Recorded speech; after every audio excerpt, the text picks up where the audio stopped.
I spend a lot of time on the deep web, mostly for online gaming. I'm a huge horror fan, and they seem to have some really scary games on there. Gore galore.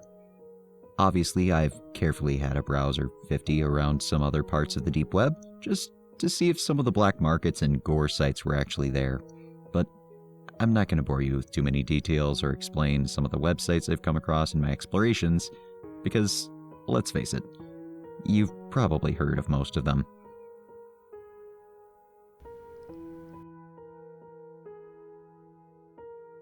Around 2 weeks ago, I had just gotten home from work, opened my laptop, and went straight into Tor. I eagerly typed in the URL I usually did and was greeted by the usual welcome screen. "Welcome back, gamer. Prepare for a scare." Lame, but I sort of loved it. I eagerly entered my credentials and I was met with my usual opening page, welcoming me back and showing my recently played games. Everything looked good. One thing was different though. A new link had appeared. New live action gaming. Live action? I've been to amusement parks and Halloween events that feature live action horror mazes. I've never seen one online before. I assumed it was going to be some sort of play in real time kind of game, but I really wasn't sure. I obviously had to check it out. I clicked the link and a text box popped up. "This game is played in real time. It is a live action event. It is not for the faint of hearted. It is not for everyone. Under 18s not permitted under any circumstance. Proof of ID will be requested. Once you join, you are part of the game. There is no way to opt out. Are you sure you want to proceed?" I hovered the cursor over the proceed link, hesitated for a second, and then clicked it. What did I have to lose, right? I don't think I could have been more wrong. The next page was pretty basic. A black background with purple writing. Kind of looked as though it was cheaply made, but I was still intrigued. Besides, I had already clicked accept. I looked around the page a little, and there wasn't too much to it. There was only 4 links. None of them had any further information about them. Above the links was the text, "Choose your fate." 1. Russian roulette. 2. The choking game. 3. Hide and seek. 4. Horror trivia. Russian roulette and hide and seek pretty much spoke for themselves, apart from the quotation marks over the word seek. The choking game sounded weirdly sexual, so the only one I was left with was horror trivia. I clicked the link and another text box popped up. "Thank you for your choice. You will be contacted soon. Good luck." The whole page closed down, and within a second, I was staring at my screensaver. My head was spinning, and I felt a little uneasy about the last text box, considering I thought I was about to play a game online. I went back onto Tor and tried typing in the URL of the site, but it didn't work. I tried over and over to no avail. I decided to give up and head to bed to try to sleep this weird night off.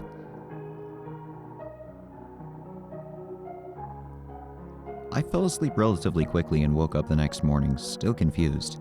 I went about my day as usual, returned home around 9 p.m. and tried for a little while to find the site. It was still nowhere to be found. I went to bed around 11:30 and was woken up around 4 a.m. by my phone vibrating on my nightstand. I picked up my phone and focused my eyes as best as I could. I had 4 new text messages from a blocked number. "Hi, Amelia. Welcome to Horror Trivia, the quiz game for the biggest horror fans. Congratulations, it's your turn. Your turn will take place tomorrow at 4 a.m. Get into your car and follow a black van to the destination. Do not ignore this message. If you do, your turn will be forfeited, and you will lose the game. You don't want that. Have fun, and good luck." I read the messages over and over again, and once I'd managed to slow my heart rate down a little, I realized what I'd opted into. I was told not to ignore the message, and I didn't want to find out what the consequences were, so I complied.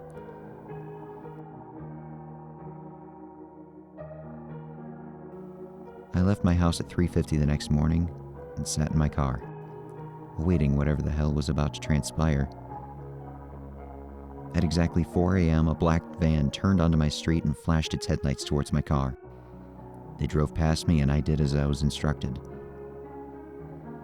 I followed the van for what felt like forever, until we came to some sort of factory-looking building. The van driver flashed their headlights towards a door leading into the building, and once I'd gotten out of my car and was about to enter the building, they drove off. When I entered the building, I was met with a long hallway with metal doors and a lot of noise coming out of the rooms. Mixed sounds like crying, screaming, laughing, cheering. Noises you just wouldn't think belonged together. I walked slowly down the hall and read the signs on the doors. The first sign read, Russian Roulette. I walked slowly toward the slightly open door and looked through the crack. From what I could see, a group of people who were all different ages stood in a circle, and one man had a gun in his hand. The man put it in his mouth and started breathing heavily and quickly before holding his breath and pulling the trigger, and nothing happened. The man let out a long, relieved breath and passed the gun to the woman next to him. The woman was crying, but the man next to her was laughing maniacally and yelling at her to shoot the fucking gun. He was jumping up and down on the spot in excitement, and as soon as he stopped, a loud bang rang through the hallway, and the man's face was covered in blood. The woman next to him fell to the floor, accompanied by some people screaming, some crying, and some cheering. The man stopped laughing when he looked towards me and saw my face peering through the crack in the door. He ran quickly over to the door and opened it a little more, pushed his bloody face into mine, and whispered, "This is not your game, little girl. Keep moving," before slamming the door in my horrified face. I stood there for a minute, trying to make any sense of what I had just witnessed. I carried on walking forward and came to the next door with a sign that said, "The Choking Game." This door was closed, so I pressed my ear to the door, only making out muffled talking and what sounded like gagging. The choking game kind of speaks for itself, huh? The next door I came across had the sign, "Hide and Seek." This door was closed too, but before I could put my ear to it, it swung open violently and 6 people came running out, pushing me out of the way. I stopped a woman who ran out last and she shouted, "I can't stand here with you, bitch! I'm going to lose! I can't lose tonight! I just can't!" She pushed me out of the way and I watched as they all pushed themselves into small crevices and one person climbed into a dumbwaiter and closed it. I slightly stepped in the room to find a man in the corner with an axe in one hand and his other hand over his eyes, counting. I knew exactly what was happening, and I had to get out of there before he thought I was part of this psychotic game. I finally came to the last door named Horror Trivia. I opened the door and stepped inside. 5 other people were stood at podiums with their names on them in a semicircle, and there was one left, which had my name on it. I walked over to the last podium and stood behind it, looking around the room. It was completely bare apart from the large digital clock on the wall counting down from 3 minutes and 30 seconds, and what looked like a camera crew. I turned to a man sat nearest me and opened my mouth to speak to him, but he put a finger up against his mouth and shook his head. I didn't say another word. The countdown reached 10 seconds and everyone else in the room began to look panicked and terrified. I watched it count down for the last 3 seconds and a loud alarm sounded, which was almost deafening. A man in a long red and white clown-like jacket and a top hat and the creepiest clown makeup on his face walked in, cane in one hand and cards in the other. "Welcome," he smiled wildly, looking into one of the cameras. "Is everybody ready for Horror Trivia? I'm your host, Mr. Miko, and I hope you're all as excited as I am." Everyone looked around the room and at each other and back to Mr. Miko.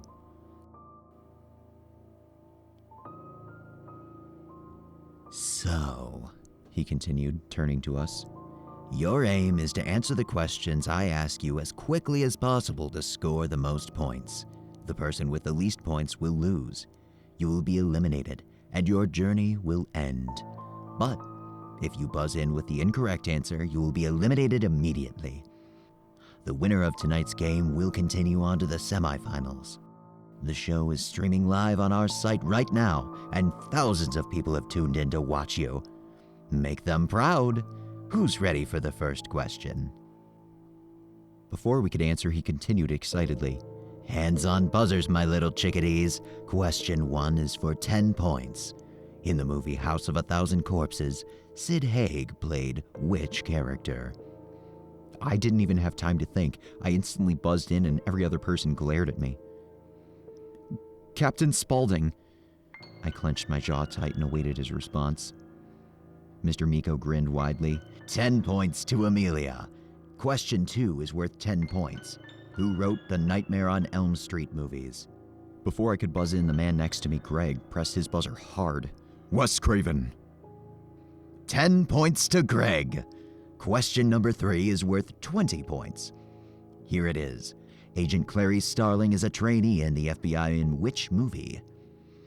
The man furthest to my right buzzed in before he finished his sentence. Mr. Miko pointed his cane at him, and the man just froze. He said nothing.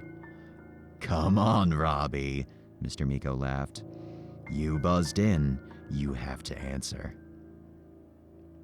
Robbie hesitated for a second and took a deep breath. Upon exhale, blurted out, Hannibal! My stomach turned. Mr. Miko shook his head and chuckled slightly. Oh, I'm sorry, my dear Robbie. That answer is incorrect.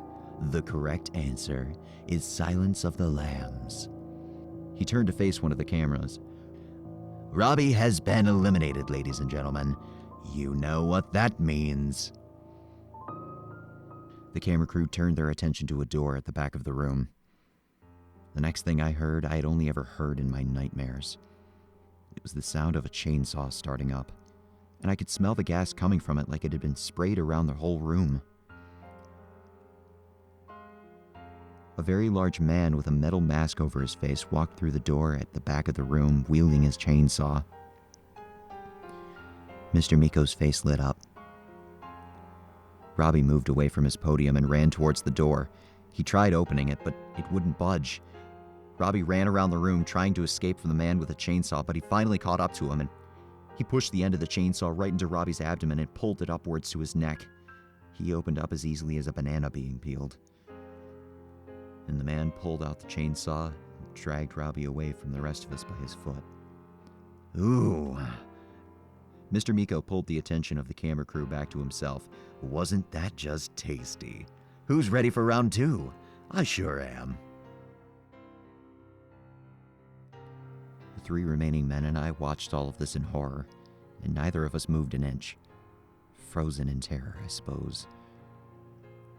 Through tears, the man to the left of Greg spoke up. Why are you doing this to us? What did we do to deserve this? How can you get away with this? Sam, is it?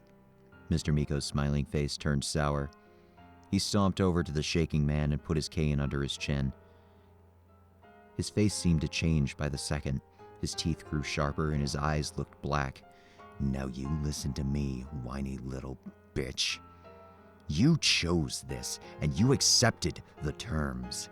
Now you have to play to the end. His face turned back into the smiling host we were greeted with within an instant, and he turned to face me. Is everybody ready to continue? We don't have much time left, guys and gals. Let's press on. The rounds continued back and forth until there was only 2 of us left. Greg had been eliminated just as brutally as Robbie had been, though I thought it would have been Sam. Nonetheless, there was only 2 of us left, with 20 points separating us and Sam in the lead. Final question, my darlings. Mr. Miko grinned. This question is worth 50 points, and whoever answers correctly will be crowned tonight's winner. I had to win. Here it is, contestants.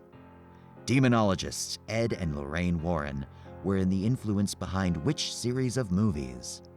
I almost shattered my hand as I pressed the buzzer so hard. "The Conjuring series!" I yelled quickly. An alarm sounded and Mr. Miko held out his cane towards me. Well, ladies and gentlemen, we have tonight's winner. Let's hear it for Amelia. He began clapping. The guy with the chainsaw made his way over to the screaming Sam and cut through him just as easily as he did the others. Mr. Miko clapped and giggled while he did so, and as soon as he had finished, he made his way over to me and held out his hand to shake mine. Congratulations, Amelia. You're progressing to the semifinal. You live another day. Please exit through the door you came in, go home, and await further instructions. He used his cane to point to the exit and turned back toward the camera. Thank you so much for tuning in to watch us tonight. I love you all. We love you all. Join us next week for the semifinals. Adieu. He gestured for me to leave once more, and I quickly made my way out. I got in my car, and I drove straight home as fast as I could.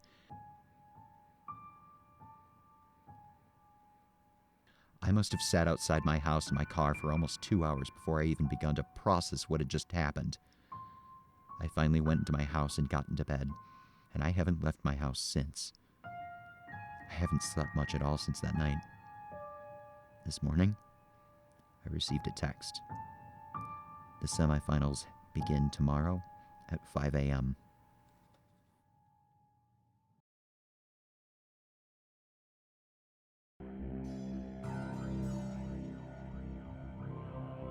Thank you for listening to this story. If you'd like to hear me read more stories, why not press the subscribe button? If you liked tonight's story, why not share some love with the author? Videos like this one aren't possible without these talented authors. It's the first link in the description.